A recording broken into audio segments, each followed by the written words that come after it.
Hi, my name is Abigail, And my name is Macy. and we're going to be talking about the things that we learned during the course of EIMS. And the first question is, what are INTAS standards and what do they identify?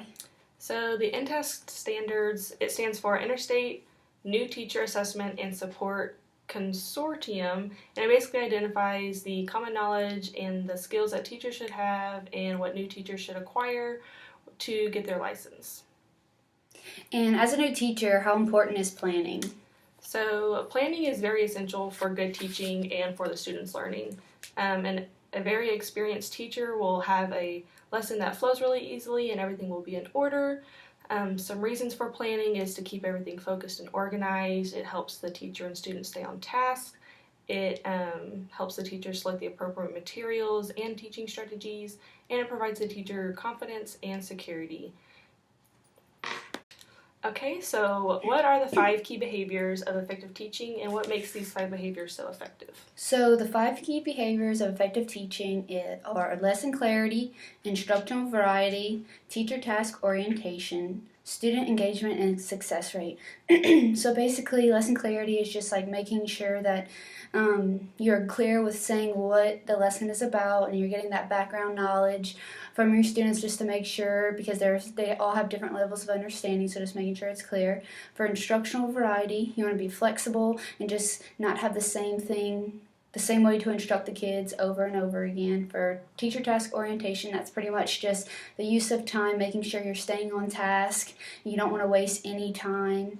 Student engagement is just engaging your students and just having them have a good time by learning, and wait time is a big thing. And then success rate, you just want to be successful, make your students successful. Okay, so we talked about helping behaviors in class a lot, so can you tell me about those? So the helping behaviors includes the teacher effect.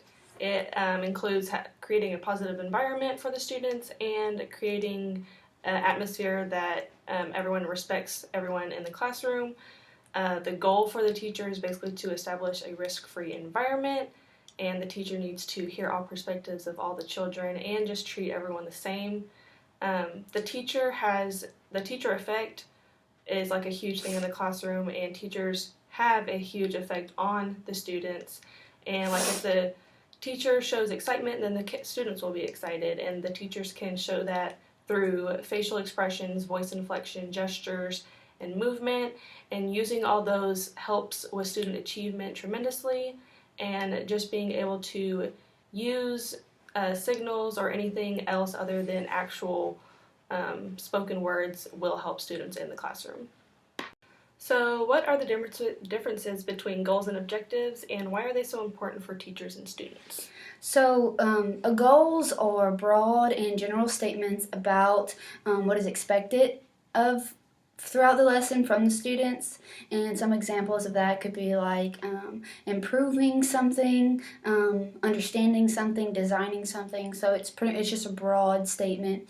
And then objective is a specific statement of how the learning outcome will be, and some example is that is like to write out a topic, to list something out, to measure something. So basically, goal is what you're going to be doing, and the objectives are how you're going to be doing it. So whenever teachers unpack the standards, the students can really they're able to understand what they will be doing through those goals and objectives.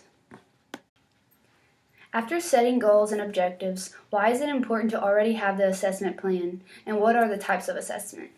So it is important to have the assessment planned while you're creating your lesson plan, because if you don't know where you're going or how the students will demonstrate what they've learned, then how can you even begin a lesson?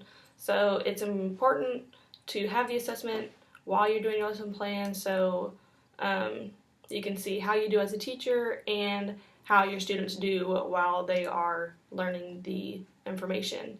The different types of assessment, there is pre-assessment, which is before a lesson, and that just kind of helps the teacher figure out where each student is at and where they should start the lesson. The formative assessment is during instruction, and it helps provide feedback with where they're at in the lesson. And then summative is at the end of a lesson, and that could be unit post-test or even like the ACT or SAT. and that's all about assessment. So since intelligent behaviors can be influenced by instruction, what are some examples of those? So like you said, intelligence is influenced by instruction, and you want to, like, in the classroom, you want to make sure there's a natural flow by how you're teaching and how you're encouraging and engaging your students. So some of those ways you can have those intelligent behaviors in your classroom is to motivate your students, like know what they like, know their interests, so you can really get them involved in the lesson more if there are things that they like.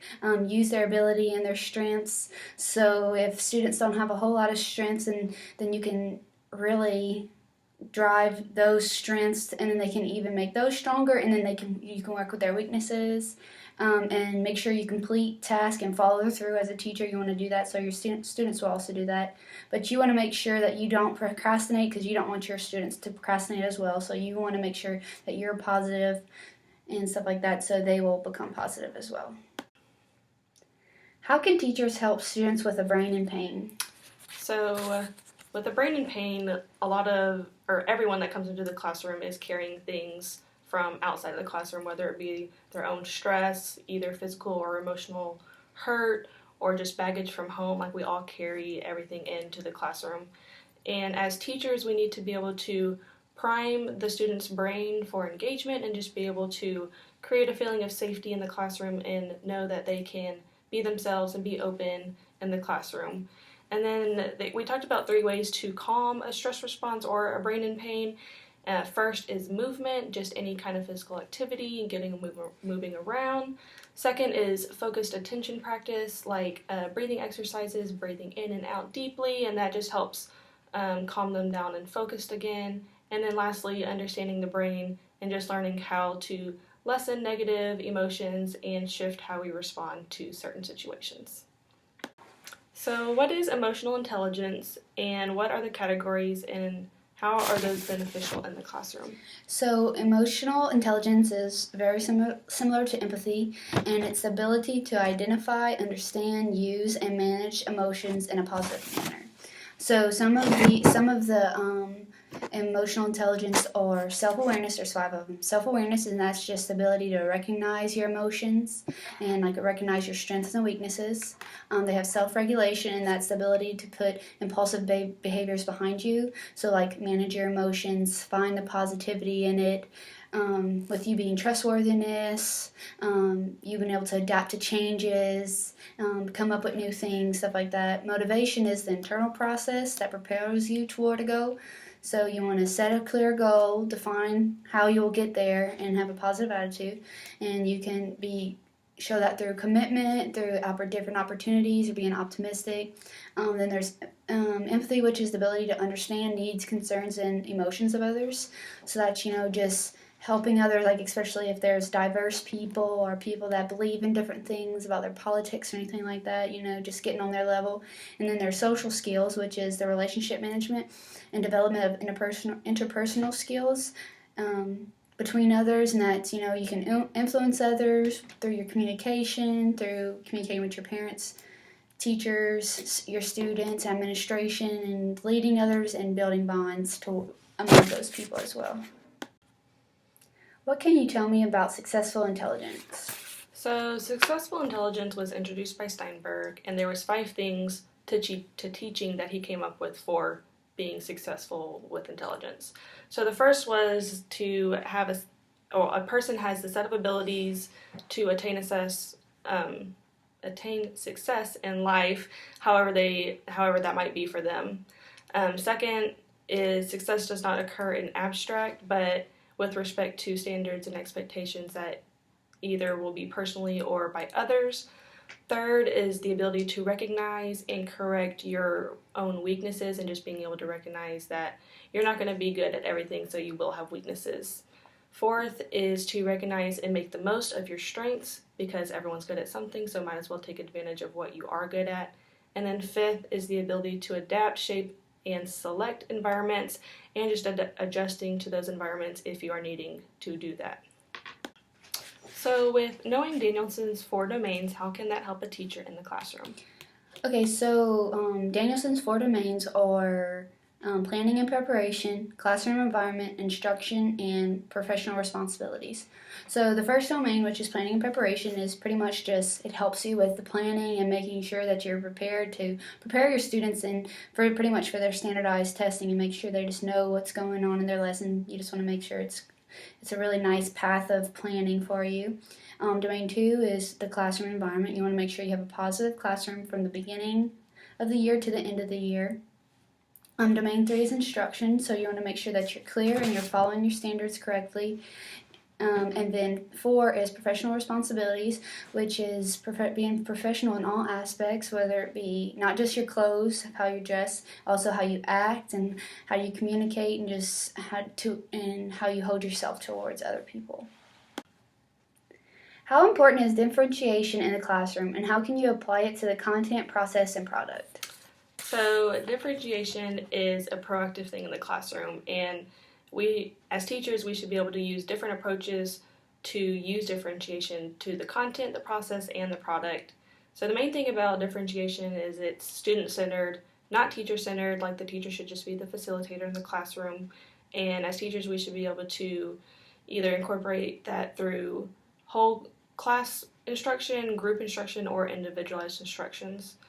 And so to differentiate the content, it's like what the teacher is trying to teach and what the students are trying to learn and the way that students learn differently. So just like multiple intelligence, finding what they use to learn best, and the same with process, using activities that students use to understand the content. So finding if they learn best kinesthetically or auditorily. And then product just shows what the students have learned. And we can use that with like different types of assessment, like performance assessments or authentic assessments. Between direct and indirect instruction, which one do you think is the most beneficial in the classroom? I feel like you need both direct and indirect in a classroom because you can mix between the two. So director is mainly just the teacher teaching the kids everything, and they're having a model, guided practice, independent practice, stuff like that. And then indirect is whenever the teacher is more of the facilitator and the students do more of the teaching. I feel like you need both because when you're first teaching a new lesson, you need to build that base, that structure for the students of what they need to be learning, and then maybe the next couple days you can have indirect lesson because they can do more of the learning, more of the research. But for students to do their own research and own learning, they need to have a basis of it. That's why I think that there's a good combo between the two in a classroom. Okay, so what is the difference between equity and equality, and what are some steps teachers can take towards a more equitable classroom? So equality is giving every student the same resources, no matter what the circumstances might be. Equity is giving each student the resources that they need to learn and thrive individually, so it'll be different for each student.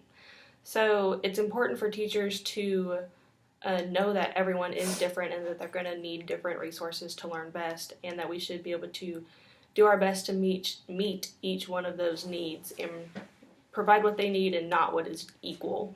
So the 6 steps toward a more equitable classroom, first is just to know every student in your classroom and to build trust with them and differentiate your instructions to where they can learn in different ways.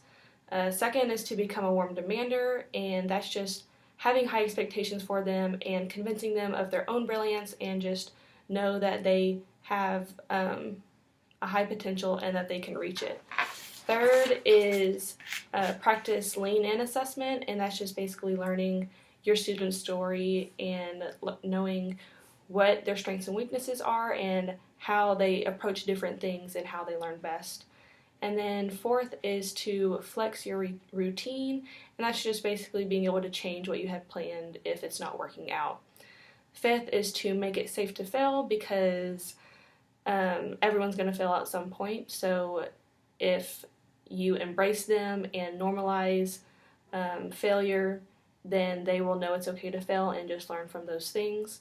And then lastly, to view culture as a resource and just being able to invite students to share where they come from and where their home is from. So that is all that we have found that have been very helpful in this classroom and what we've enjoyed learning about this semester.